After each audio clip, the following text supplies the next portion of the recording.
States is getting deeper and deeper into the red is not a sideshow to the rise of American hegemony. America is becoming more and more hegemonic since the early 1970s because it is getting deeper and deeper into the red, because the red ink, which is splashed all over the budgets of the federal government and the trade books and so on, is the other side of the story as to why big business in the United States and big finance is dominating the globe. Let us not forget that every time the United States imports by printing dollars and paying the German manufacturers, the Japanese manufacturers, the Chinese manufacturers dollars, minted dollars, in order to import stuff into the United States, those dollars become the profits of the German, the Japanese, and the Chinese capitalists who then take it to New York and they buy American debt. So that's how the American military is funded. It's this exorbitant privilege, which is built on instability. It is built on debt. So, in the same way that hell is absolutely essential to the Christian. 大家好，这里是华人看世界CN View 频道。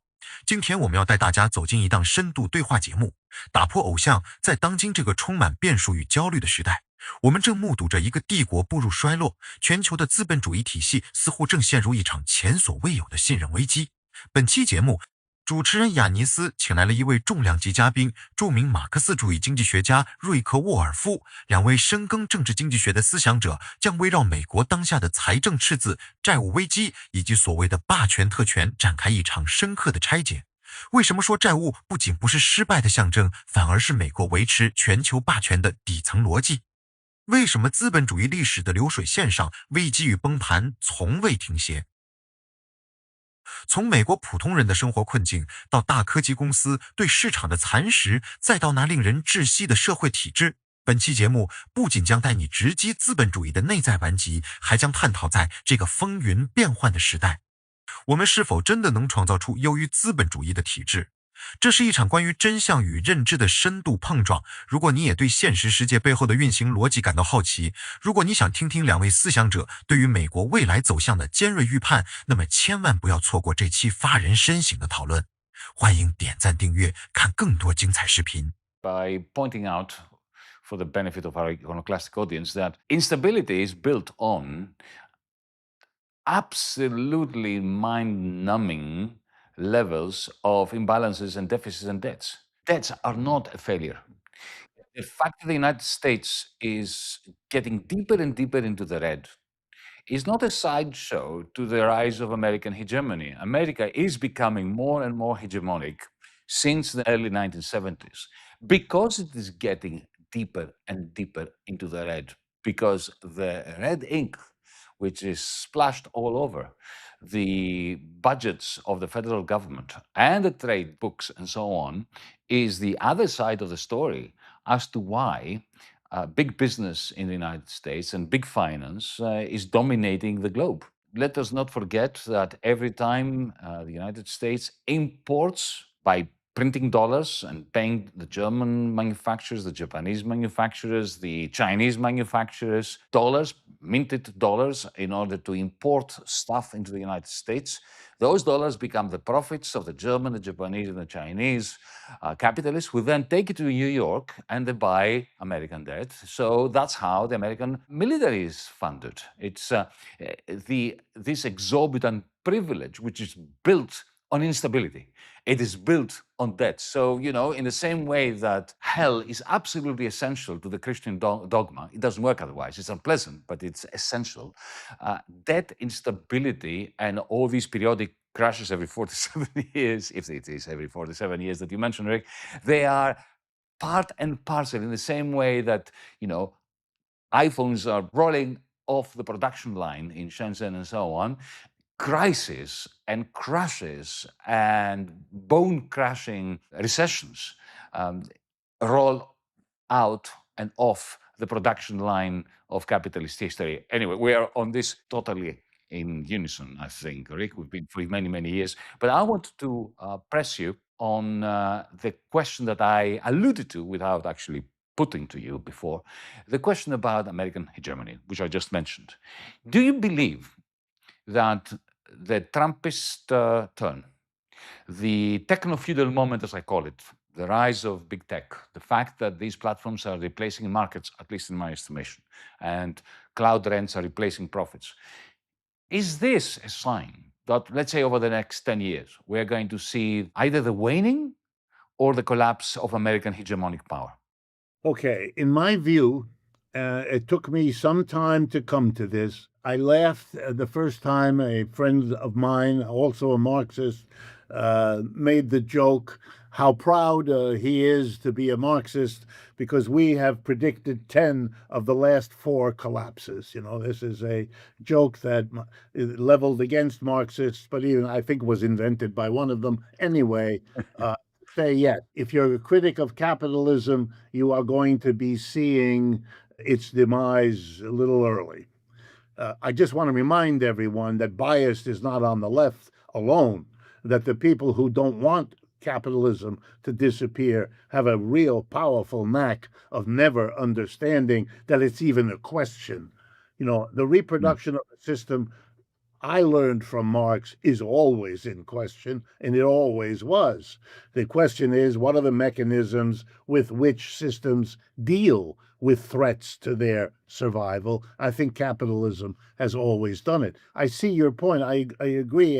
You're quite right. I agree that we are a remarkable empire in having built it better and more at the end, which I think we're at, by going into debt than other empires who tended to maintain surpluses to manage their crises a little more effectively. But over the last few years, I have concluded that we are past our peak here in the United States. Our empire is now in decline. And what are the signs, if you like, of it? Well, there are several. One of them is a series of failures to succeed in military adventures. I mean, the Vietnam War was lost by the United States. The Afghanistan War was lost by the United States. The goals in the Iraqi War were not achieved by the United States, and it is being defeated in Iran, if not already been defeated. And I don't know where things in Ukraine are going, but they don't look good for the United States to a degree it's involved either. That's a sign that it's not just to be said, oh, it doesn't matter because we get military Keynesianism out of wars. That's true. We do. And that's supportive and that's stimulative, of course. But we prefer to win them because it is showing all kinds of countries that they have possibilities. In my judgment, the worst thing for the United States emerging already from the Iran situation is that such a country as Iran could stymie the American military effort. That is a lesson, I am sure, being learned and memorized all over the world by all of the many, many enemies. Number 2, the many enemies. We do not occupy what in this country is called dominant soft diplomacy or soft power or words like that. The fact that people look to the United States for whatever complicated reasons to reward the advertising mentality of our propaganda by being sympathetic toward, envious toward, wanting to learn from, mimic, whatever words you want, the American capitalistic. This is less and less of an achievement. And there I want to thank Mr. Trump. He has been by far the best organizer of that. I could, if we had much more time, tell you stories about my contacts in Canada. It is a remarkable transformation in which a trusted ally is now organizing. They have over 250,000 signatures already to expel the American ambassador from Canada. I mean, that's never happened in American history with Canada. And the relation with Mexico is much better. These are signs we don't need allies. Well, we can't control them. We can't hold them is a more accurate way of describing what's going on. Now, the next step. It's internal and it's political. the level of alienation inside the United States from the political world, by that I mean the Republican Party and the Democratic Party, is at levels I never imagined I would see. I'm going to give you an example here from New York City, where I live and work. Last November, we voted for Zoran Mamdani, a Muslim socialist by self-definition. He was a member of DSA, and he attends a mosque, and he does all the activity to go with that self-definition. New York City overwhelmingly voted for him. He didn't just win and become the mayor. He won by a lot. And over whom? A representative of the middle-of-the-road political family, Cuomo family, whose father was the mayor and governor of New York, and so on. It was the establishment, Republican and Democrat, against Mr. Mamdani. I take nothing from him. He waged a brilliant campaign. He's better loved now. He gets better polling numbers now, 6 months after he took office, than he did when he took it. So and the ruling class has gone after him. Granted, very stupid. They're not used to these battles, so they're not good at it yet. But nonetheless, I don't want to take anything away from him. But he didn't win because he's a Muslim, and he didn't win because he's a socialist. Socialist for the last 75 years has been a way of committing political suicide, if you allow the label. And Muslim in this country, likewise. All of that is over. And it's over not because people like Islam, they don't, and not because they like socialism, they don't yet, but they know that the people who run this society are not their friends, not their representatives,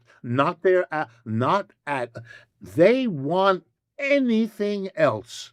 The right-wing leading ones, the ones that are religious, the ones that are all of that, they will find that in Trump himself, in MAGA. It will be naughty, it'll be racist, it'll be white supremacist, it'll be misogynistic. It is all those things. And people who find all of that interesting will express their... 大家好，这里是华人看世界 CN View 频道。在今天这期内容中，我们通过两位深度批判者的对话，拆解了美国霸权背后的深层逻辑。无论是瑞克·沃尔夫教授对于资本主义内在顽疾的犀利剖析，还是雅尼斯对于地缘政治与债务危机的深刻洞察，都向我们揭示了一个不争的事实：那个曾经不可一世的帝国，如今正处于衰落的转折点。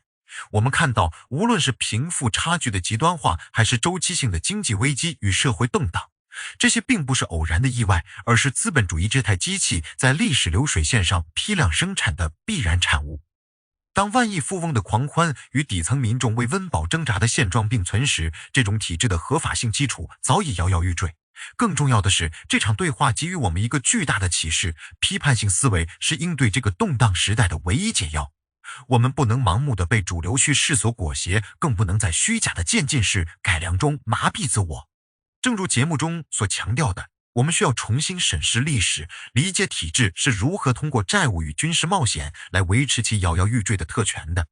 对于每一个身处时代洪流中的个体而言，认清这些本质，不仅是为了理解世界，更是为了在危机中寻找属于自己的出路。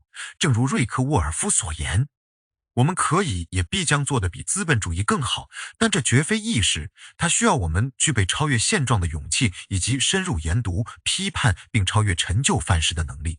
这是一个属于觉醒者的时代，尽管前路充满迷茫与挑战，但看清真相本身就是改变的开始。如果你对今天探讨的深度内容感到共鸣，或者对当前的全球经济局势有独到的见解，欢迎在评论区留言与我们分享。也欢迎点赞订阅，看更多精彩视频。我们下期节目再见。